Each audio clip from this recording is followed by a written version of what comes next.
Dear students, now we are going to a lemma. Let T be bounded operator on H. Then T equals bounded operator on H, then T equals 0 if and only if inner product Txy equals 0. Inner product Txy equals 0 for all x comma y following H. Simple lemma. T be a bounded operator on H, bounded linear operator on H means T fall in BLH. T equals 0 if and only if inner product Txy equals 0 for all xy fall in H. So, proof is, let T fall in BLH. T is a bounded linear operator on H. If T equals 0, suppose first assume T equals 0 means T be a 0 operator. T equals 0 means what is Tx? Tx equals 0. When Tx equals 0, this should implies inner product Txy equals 0. Why? Because inner product 0, y is always 0. If any one of the element in inner product is 0, its value should be 0. So first part is immediate. When T is 0, T is a 0 operator, that means Tx equals 0, that means inner product Txy equals 0. Now, for the reverse illusion, assume that inner product, assume inner product Txy equals 0 for all x comma y fall in H. Inner product Txy equals 0 for all x comma y fall in H. Now, put a y equals Tx. Put a y equals Tx. Why? Because y is in Hn. T is a bounded linear operator on Hn. So, for every x fall in H, Tx also presents in H itself. Put a y equals Tx. Then this should imply inner product Tx equals 0. Inner product Tx equals 0 for all x fall in H. That implies inner product Tx equals 0 means the only possibility Tx equals 0 for all Tx equals 0 for all x fall in H. That implies T equals 0. That means T is a 0 operator. So when T is a 0 operator, let us suppose T is a bounded linear operator on H, and if T is a 0 operator, then inner product Txy equals 0. T equals 0 if and only if inner product Txy equals 0. Okay. Now we are going to another important lemma. The next lemma, which says that this lemma says that if T be a bounded linear operator on H, T is in BLH. If T be a bounded linear operator on H, for which inner product Txx equals 0 for all x fall in H, then T equals 0. Then T equals 0. This is our second lemma. First we says that when T is a 0 operator, then inner product Txy equals 0. Here, when T is a bounded linear operator on H, such that inner product Txx equals 0, then the lemma states that for every x fall in H, then T equals 0. How to prove? So its proof is in this way. If inner product Txx equals 0 for all x fall in H, we know inner product Xx equals 0. We know this is the property of an inner product. Inner product Xx equals 0 if and only if x equals 0. Here inner product Tx x equals 0. Then for all x fall in H. Now, for let x comma y fall in H, surely ax plus by is also present in H. Okay, since H be a Hilbert space, x and y fall in H, then ax plus by also fall in H. Now consider, you can replace this x by ax plus by. Okay, so inner product Txx equals 0 should replace x by.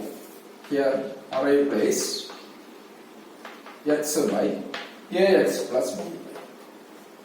What do you get? Come and do this. So we have this inner product T of ax plus by, comma ax plus by equals 0. Okay. This should implies then by the property of inner product, and T is a linear operator, so the linearity, that is a into T of x plus b into T of y, because T is a linear operator, it is a into T of x plus b into T of y, simply this one, a into T of x plus b into T of y, ax plus b equals 0. Why? Because T is a bounded linear operator. T is in BLH, bounded operator. So again, by the linearity of inner product, this equals, by the property of inner product, this is a into, or inner a dx, a t of x, ax plus inner product a tx by plus inner product b ty ax plus inner product b ty by equals 0. Okay, so that means here this is a into again a bar into inner product txx. Why? Because of the property of inner products. That means a bar, that means mod a square. So this implies mod a square into inner product txx plus a b bar inner product txy plus b a bar inner product tyx plus mod b square inner product ty. Why? Because b bar is mod b square. Okay. If a equals 1 and b equals 1, a equals 1 and b equals 1, what do you get?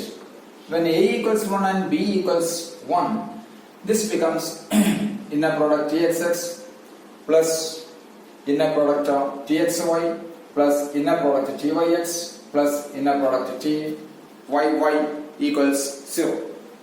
Okay, but we know that inner product txx, before going to the substitution, we know inner product txx equals 0. This is our assumption.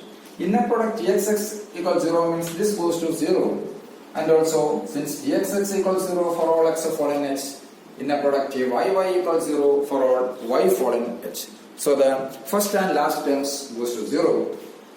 What remains here? Now remains these two terms only. A b bar inner product txy plus b a bar inner product tyx. Then put this substitution. If a equals 1, comma b equals 1, what do you get? A equals 1, then this becomes inner product txy plus inner product tyx equals 0. Okay. Second case, if a equals I and b equals 1, a and b are any complex constants. Here a and b are any two complex constants. So when a equals I and b equals 1, this becomes a equals I, b equals 1. So it is I into inner product dxy plus b is 1, a is I, means I bar into inner product tyx equals 0.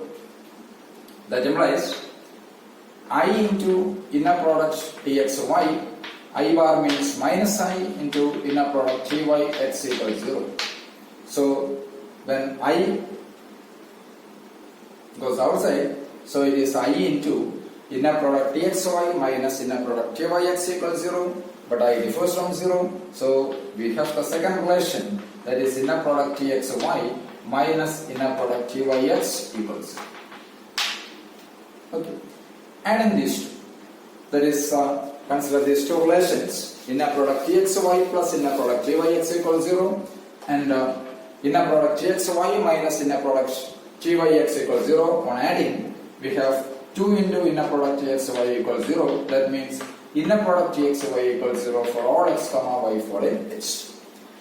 By the previous lemma, inner product ty equals 0, that should implies t equals 0. So by previous lemma, This implies t equals 0. Hence, when t be a bounded operator on H for inner product txx equals 0, then t should be a 0 operator. Agree?